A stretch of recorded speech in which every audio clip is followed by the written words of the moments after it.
People my age learned a lot of things in school that turned out not to be true. Lemmings don't throw themselves off cliffs after all. Bulls aren't bothered in the slightest by the colour red, and us humans have a lot more than just 5 senses. Yes, we do. It obviously took a long time for advances in psychology and neuroscience to percolate down to the primary school kids of the 1970s, because as far back as 1906, a guy called Charles Sherrington was already proposing that those 5 familiar senses of sight, sound, touch, taste and smell weren't the whole story. They are the tools we use to gather information about our environment and make communication possible for us. But what about our internal senses? What about our sense of balance? You've got a good one of those. Isn't hunger or thirst a sense? How do we feel hot when we get a fever? After Sherrington's work, a whole new category of distinct interoceptive senses opened up, and it's a category that's kept growing since. Different kinds of pain or discomfort, feelings like being out of breath or full of gas, even some pleasurable sensations, but all things that tell us about what's going on in our bodies or reflect our states of mind. I'm Quinn, and I'm autistic, and I've been trying to work out exactly what that means for the 40-odd years since I was diagnosed. As a lonely teenage autist in a pre-internet age, I assumed that most of my sensory peculiarities were mine and mine alone. It wasn't until the 1990s when I started meeting the first of countless autistic people I'd end up talking to over the years that I started to realise how much of my sensory weirdness wasn't just me. It was a part of being autistic. Last time, when I talked about the sensory flashpoints caused by our traditional 5 primary senses, you might remember me saying that sensory overloads, like those we see in those "What a Meltdown Feels Like" videos, are only the most obvious manifestation of our sensory stresses. There's a whole layer underneath that which non-autistic observers often don't know is there. When the academics started taking autistic sensory differences seriously in the early 2000s, I shared the view of a lot of people that the kind of sensory assault that can lead to us melting down, collapsing, or running away was the worst of it. The effects of a sensory stress event can last for hours or days for me, and I get off quite lightly compared to some. So I was sure that the perceptive stresses of living in a too loud, too bright, too flashy world would be the big sensory kahuna for most autists. I turned out to be way off the mark. Nobody who's had even one sensory meltdown wants to have another. But even when I talk to folks who have them frequently, interoceptive issues still took the top spot on the worst sensory problems chart for a lot of them. They didn't always know that at first, though, because it turns out a lot of interoceptive issues get mistaken for completely different problems, and not without consequences. So, if you've time for a sit down and maybe a cuppa, why not join me and take a closer look at autism and interoception?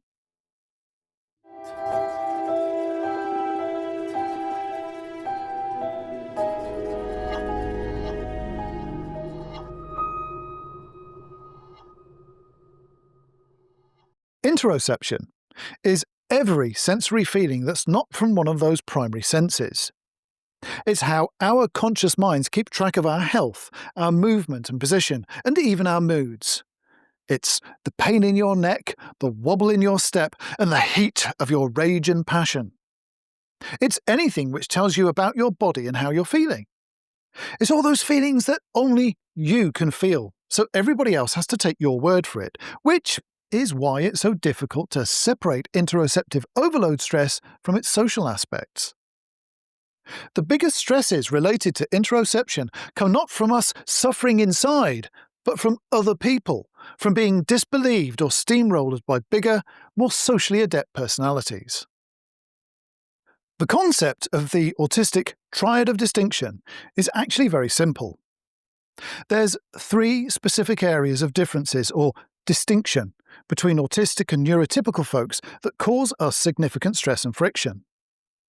If left unchecked, It eventually leads to stress events like meltdowns, shutdowns, and burnout. The way autistic folks process our emotions, our senses, and our need for clarity and continuity, our sense of veracity, are all different to the neurotypical people around us, making all of them potential vectors for autistic stress.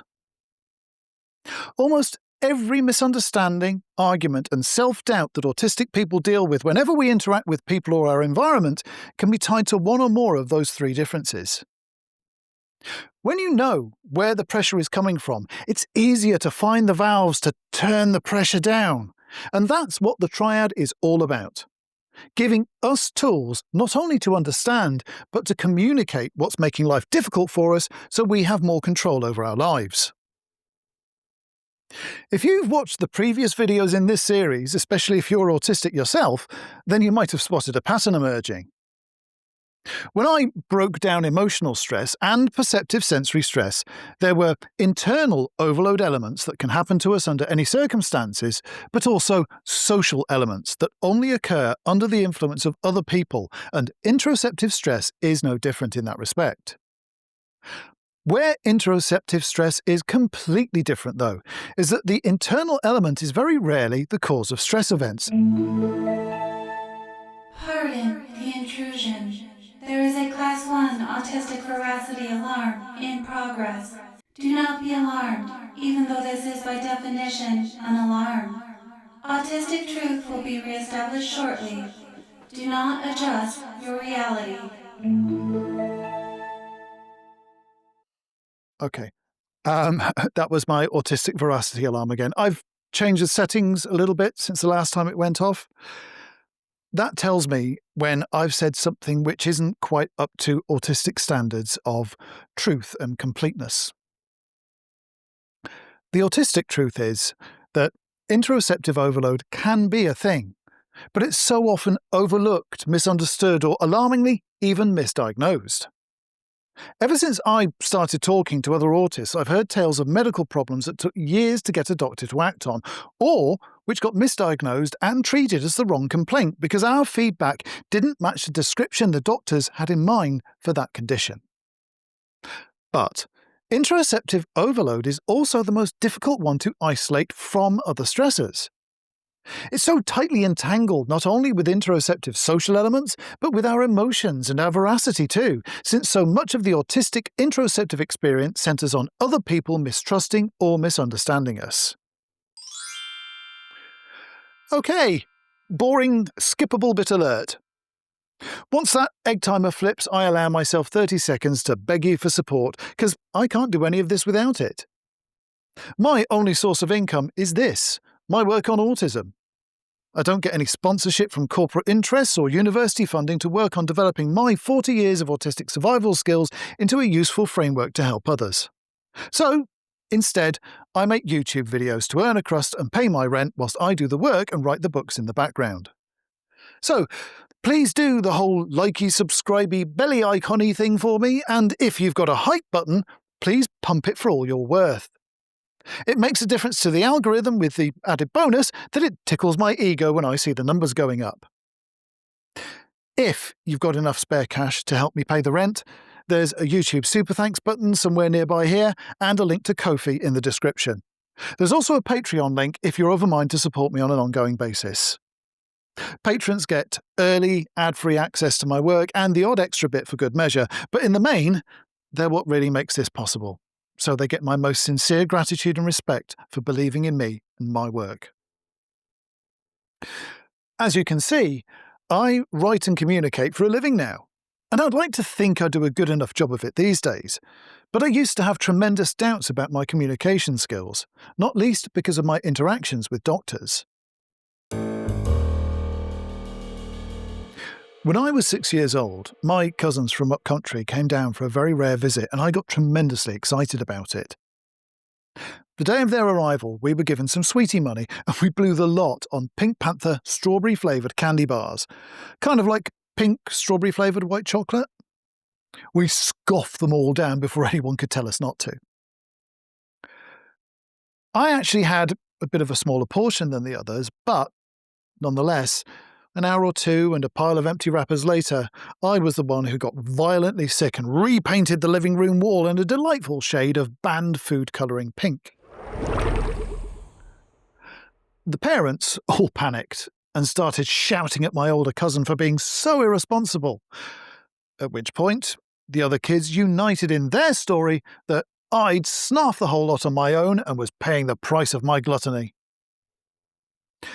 I tried to tell the grown-ups about my fingers and my nose going numb just before I was sick, about the twinkling arcs of light in my vision, and a number of other weird things that were happening to me, but they were dismissed as excuses or attention-seeking whilst they bundled me up to my bedroom. The grumbling on-call GP who came by and performed a perfunctory examination of me agreed with them, and I was left to sleep it off until morning. When I woke up, terrified in my bed in the middle of the night, paralysed down my left side and tried to cry out, my voice would only croak. And when I tried to tell my parents the next day about what had happened overnight, I was again dismissed. My allegedly awful, greedy behaviour the day before had embarrassed everyone and made me look so stupid in front of my well-behaved cousins, so I was clearly play-acting for sympathy to cover my shame. I lost count of the amount of times between then and the age of 12 that I had similar experiences to that day. I would get most of the same symptoms together: agonising pain in my head, confusion, inability to speak actual words, visual disturbances, numbness, ringing in my ears, nausea, sweats, and, about half the time, spectacular evacuations of my stomach contents. Every single time, the only symptoms that seemed to be understood or believed were my headaches, my confusion, and the sickness. And most of the time they were explained away as bad behaviour or poor judgment on my part. I must be concussed from the bang on the head I must have had, or I'd obviously eaten something off the floor to upset my stomach. Occasionally, they managed to blame each other instead of me, but then they started shouting, which made it worse. The night paralysis didn't come every time, but I was never able to call out for help, so it may as well not have happened. After being actively punished for lying the second time I tried to explain it to my parents, I just stopped talking about it, and even started to wonder if I was dreaming it, because it never seemed to happen when I was awake, only when I was asleep and woke up that way, whether it was in the daytime or the night. Not even a doctor put two and two together when I spoke about the lights in my eyes that shone minutes before I got sick, the ululating, throbbing ringing in my ears, and the way my words came wrong out, even when right they were in headmy. When I told them about the numbness and the terrified paralysis that usually only came by long after I'd been tucked away and forgotten in my bedroom, it fell on uninterested ears. They'd been pre-briefed about my boogeyman night terrors, as my parents liked to think of them. But that story changed when I was 12 years old, as you might have already gathered. One day, I was kept home from school with a bilious attack, after being violently sick from an empty stomach before breakfast. It was one of those less common occasions where this kind of distress had been put down to childhood illness as opposed to my own bad behaviour or stupidity. Mum wasn't at home that day, but unusually my dad had a morning off, and he did something my mum never did. He came into my room to check on me mid-morning, and it happened to be when I was still half paralysed. He took one look at me lying in a pool of dribble, a dark crust of dried bile on my lips, hair welded to my scalp with sweat, one side of me twitching and grasping and the other as limp as a dead fish. And he just acted. A couple of hours later, I was in a hospital emergency department, hooked up to monitors, whilst my dad worried himself half to death, desperately trying to phone anybody who could contact my mum.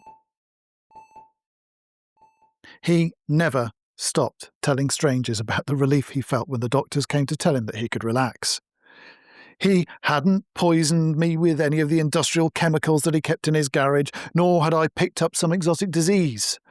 It was a migraine, and quite a bad one. All these years they'd been putting me to bed with bilious attacks, concussion or growing pains, or the times they sent me to my room for attention seeking. But all along, I'd actually been suffering from migraines, and not any old migraines either. Massively debilitating and disabling hemiplegic migraines which can make me talk gibberish, drool and paralyse half my body. Anyone who doesn't know better could easily mistake me having a migraine for a stroke. If my dad hadn't been home that morning, I don't know how long it would have gone on before I finally got diagnosed, Mum wasn't very good at looking after sick people, even her own kids. It wasn't the only time my pain or struggle has been completely misunderstood either. I've needed mobility aids to get around since my late 20s, but I went through years of limited mobility and pain before anyone even mentioned arthritis to me, instead of assuming I'd injured myself and wasn't putting the work in to recover. And if it wasn't for the arthritis diagnosis, I'd probably never have found out how to fix the stomach problems I've been trying and failing to communicate to doctors since my teens. Thankfully, most of my misdiagnoses haven't had lasting consequences and have eventually found resolution, even if it took decades in some cases, but we're not all so lucky. I've heard plenty of tales of autistic folks complaining of lifelong medical problems that were dismissed in life but confirmed post-mortem, and many more stories like mine of symptoms being ignored, written off, or misdiagnosed as a different problem. Being undiagnosed and untreated is bad enough, but I don't need to tell you the consequences that can come from being prescribed meds you don't actually need. Each time I look back on one of my medical mix-ups, I find it next to impossible to separate which parts of my distress come from which source. If it's a medical problem, then I'm obviously feeling interoceptive discomfort of some sort, but there's definitely some difficulty around explaining it to people in a way they can understand. But why? It's possible that my autistic interoception makes my experience of some of my symptoms a little different to the norm. But in the case of migraine, I don't think they're that different to other folks. Maybe it's my communication skills then. Maybe I'm not using the right language to get my point across. Maybe it's my manner. Or maybe it's the preconceptions of the people I'm communicating with that's the barrier. The stress I personally feel from interoceptive issues isn't the direct cause of stress events, but it's always a big contributor to my overall load. Most interoceptive issues are frequent and repeated sensations that we eventually either get numbed to or find ways of working around, especially if we have a history of being disbelieved. But they never go away. They're always there, inside and unseen, yet no less troublesome. Of course, interoceptive stresses don't just stop at medical or health issues. There's a whole heap of ways in which our interoceptive differences can make life difficult, especially socially. If our sense of temperature is different to everyone else's, we'll be the annoying person who's always too hot or too cold. And if we try to compensate to blend in, we might still get flack for being inappropriately dressed for the season.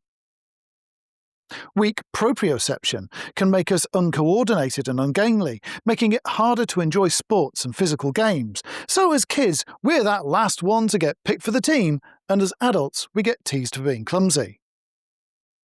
Over or underactive hunger and thirst can have immediate impacts on our health, let alone being antisocial at mealtimes, and get misdiagnosed as eating disorders. And those of us who don't get much warning that they need the toilet can look forward to a lifetime of embarrassing scenes from kindergarten to care home.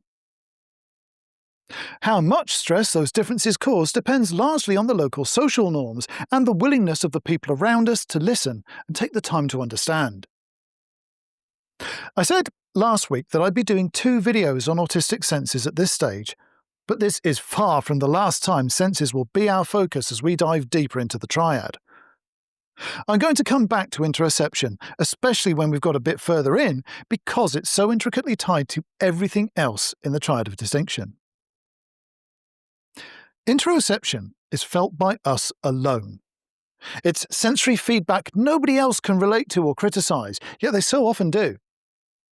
They see our behaviour and hear our words, and yet we so often seem unable to get across the scale or the urgency of our needs, even at the most distressing and painful of times. The reasons for that are tied up in communication, alexithymia, veracity, social hierarchies, and economies of favour, to name but a few, all of which we'll be covering within the triad framework. So when we come back to interoception, we'll have a lot to talk about by then. If this video is the first you're hearing about the triad of distinction, then there'll be a link to a playlist of the series so far at the end in just a moment, along with the last video on autistic perceptive stress. For now, I'd like you to think about your own interoceptive stresses and tell me your thoughts below. Are you someone who does melt down from interoceptive stress alone? Do your interoceptive differences present you with any unique challenges, or even funny stories? I've been learning from other autistic people for 40 years, and that includes every comment on my videos and all the messages I receive. I'll be back soon with a video about numbers, feelings, and autism. But for now, I'm Quinn, and I'm autistic. Thank you for watching.